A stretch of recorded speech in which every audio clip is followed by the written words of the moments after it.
Yes, yes, yes, yes, yes, yes, yes. Woo! What a mania, everybody. What a mania. It's your boy Nick Met 2, the truth for the YWC, here giving you the review for Wrestlemania 30. Man, what a show. What a show. What a show. Not even getting to the show right now. This show was just so good. This is what Mania is all about. WWE might have had a lost their vision, or things might have happened that didn't want them to execute it. But this is what Mania is all about. This is the perfect formula. It was an emotional roller coaster. So let's get down into it. This might be one of the best videos I have ever made because I am pumped. I am pumped. So let's get down into it. First up, you had the pre-show match on the WWE Network. The Usos retained their titles. I picked them to win it. This was a solid match. This was high flying, getting the crowd amped up for Mania.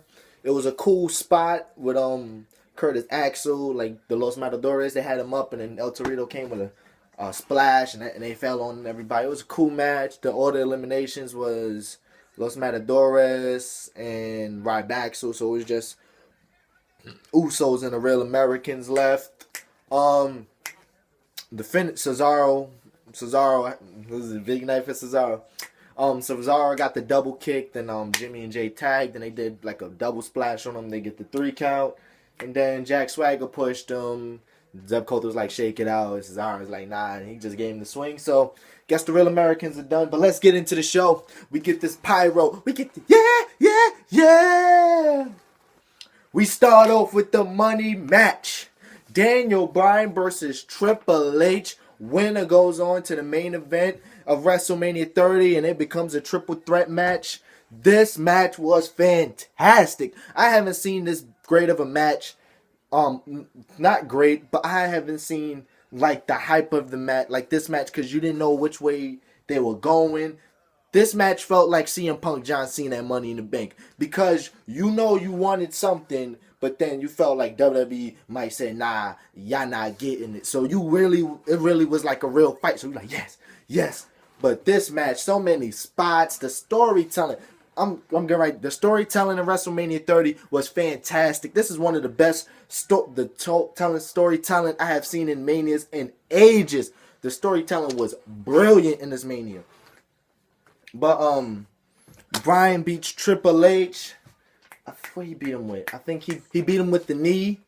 He got 1, 2, 3. So he was celebrating, and Stephanie smacks Bryan a couple. I thought he was about to give her one of the yes kicks.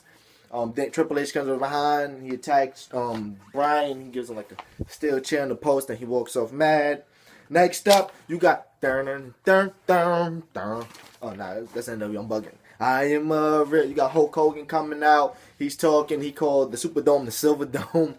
Next thing you know, you hear the glass shattering, and Stone Cold Steve Austin comes out. They talk for a little bit. Then, The Rock comes out. So in one ring, in WrestleMania 30, we had The Rock, Austin, and Hogan all in one ring. Chills.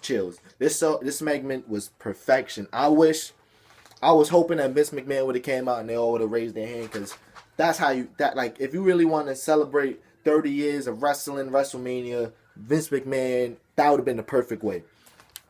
So after that, we get the Shield taking on the Corporate Outlaws and Corporate Kane in a match I didn't even see, shortly because it was short. And when I was making food, I thought this match was going on. I came in, it was like 2 to 3 minutes before the finish.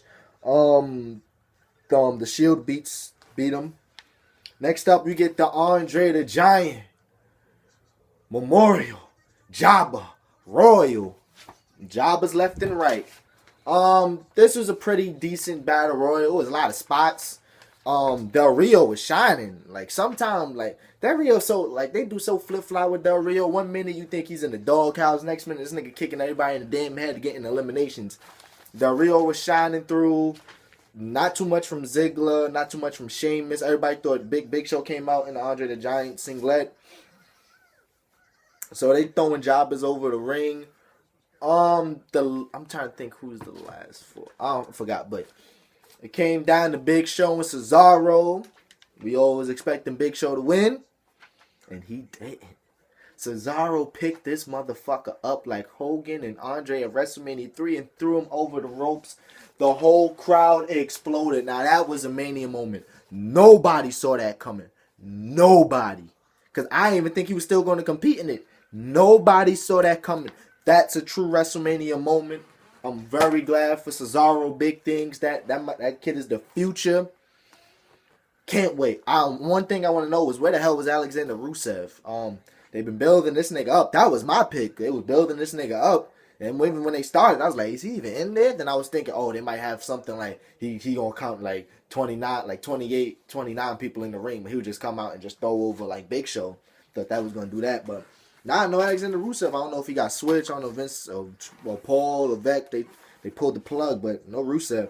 Next up, you get Bray Wyatt, the Eater of Worlds, versus the leader of Cena Nation, John Cena. And back to the theme I had in the fucking Daniel Bryan and Triple H match. The storytelling in this match was superb. Oh my God. This match, if you want old school wrestling, this was a drink from the old WWF Kool-Aid. I mean, you had the psychology, you had the mannerisms, you had the storytelling by both men. Unbelievable. One of my favorite spots from tonight, John Cena going for the "You Can't See Me," and Bray Wyatt did his little thing where he just pops up like a spider. I was like, oh shit. Then you had Cena doing uncharacteristic stuff. You know, when he goes for the leg drop from the top rope, he actually dives and takes out both of the Wyatt family, other Wyatt family members. Oh man, what a match, what a match. This was some good shit. I mean, WrestleMania 30 was some good shit. But John Cena wins. Like, I was feeling a little, I was like, Bray Wyatt probably needed this win, but they probably gonna build it up. Like, they could, like, Bray Wyatt could come out tomorrow. It's like, this is all my part of my plan, John. The monster is here. Now I want the monster at Extreme Rules. So we'll see where that goes. Next up, you've got, in my life, the biggest moment in WWE history. Brock Lesnar, Undertaker, streak is on the line. And this, what happened just now, that's exactly what happened at the Superdome. Slow match. It was kind of boring. I was checking forums. I was like in 3 different forums today. I was checking out what people had to say, so I really wasn't paying attention. And like my network stream, it was the W network for me. It was kind of getting laggy like during that match. Like, that was the only match it was acting laggy in. But we gotta get the elephant out the room. The streak is no more. And I, like, literally, as a fan of wrestling, I thought this day would never happen. I really didn't. And it was like everything was so surreal. Because I forgot. Did he get him up? I'm trying to think of him finish, but when Taker went, because I remember Lesnar had him up to do the F5, and then JBL was like, will the third F5 be the one? I was like, nah, it ain't gonna be the one. Then it was like 1, 2. I was like, whoa! You can ask the people in my house. I was like, yo, shit. And it was just silence. Like, in the camera reactions, everyone's like, what? I'm not against the streak being broken, but it was like, what? No, and no, like, it can't. What? So that moment right there, from now till forever, that will be a WrestleMania moment. Cause after the 3 count, you get like some cheers. It was silence in the Superdome. 75,000. Hush. It was like an eerie silence about it. But some people in the dirt sheets, they said Undertaker called for an audible. So I guess during the match, he was like, I don't got it no more. So maybe this was like plan B. He told him, look, if I don't got it, I just put Brock Lesnar over. Thing about the streak ending, Brock Lesnar's not the guy to end the streak. He's not. Brock Lesnar is damn near, I think he's 36 or something. He's 36 and a part-timer. If you're going to let anybody beat the streak, you have to give it to one of the legitimate up-and-coming young guys.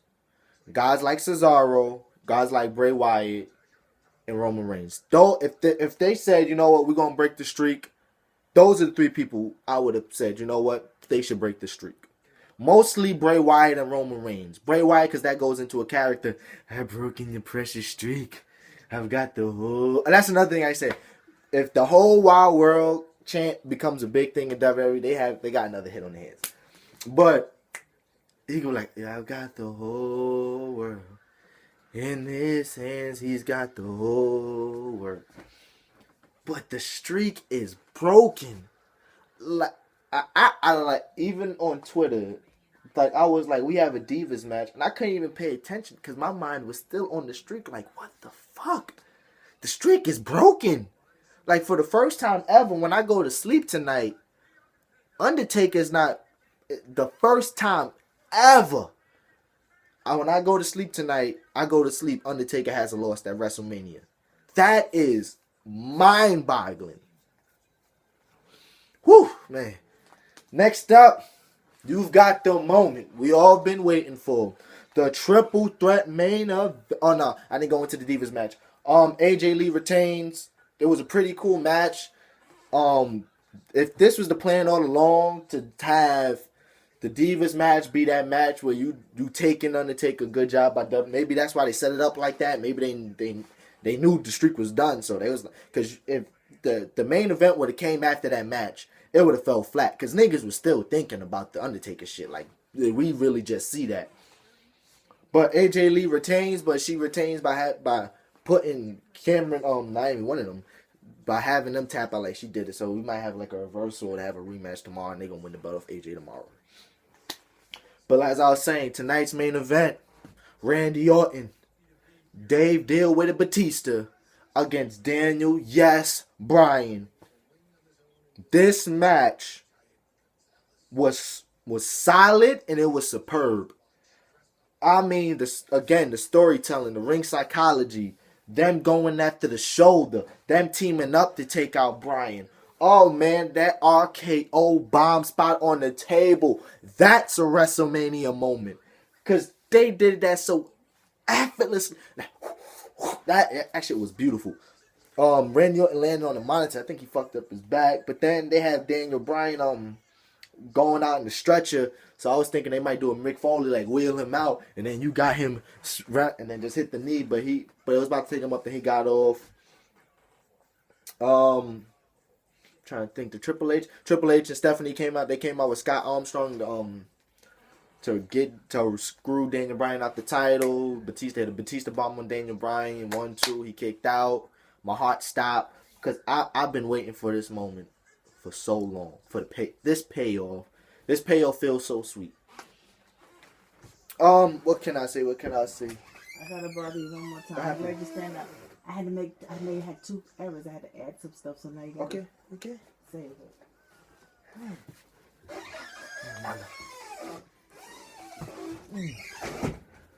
But like I was saying, this moment was crazy. Daniel Bryan, he delivered the knee on Orton. Batista threw him out. I thought that was it. And then Daniel Bryan caught him with the yes lock middle of the ring, and Batista tapped. The whole crowd went crazy. Oh my God, I lost my mind in here. Cause this was like, truly, might be the closest thing I ever get to Austin. Because back when I was a Cena fan, that was when I was in 3rd, 4th grade. I didn't know all about like the backstage politics. I thought fucking wrestling was still real back then. So I'm rooting for Cena. But now that I know all the backstage, I read the dirt sheets. Like, seeing this was just so gratifying. Seeing a man 2 years ago losing. Matter of fact, 3 years ago getting bumped to the pre-show. And then 28 losing in 18 seconds against Sheamus. To have now 3 years later him on top of the world, a guy my size holding both belts, confetti, celebration. Michael Cole did a tremendous job selling it on the microphone. To have that moment was beautiful. That was a beautiful moment. Excellent execution by WWE. What a moment. What a Mania. What a show. This is what WrestleMania is all about. And this WrestleMania, it came with it. This is the first WrestleMania on the network, and they came with it. I'm giving it, I was going to give it an 8.5, but talking about it, I'm giving it a 9. I don't care if I'm still a prisoner of the moment. It's a 9 out of 10 for me.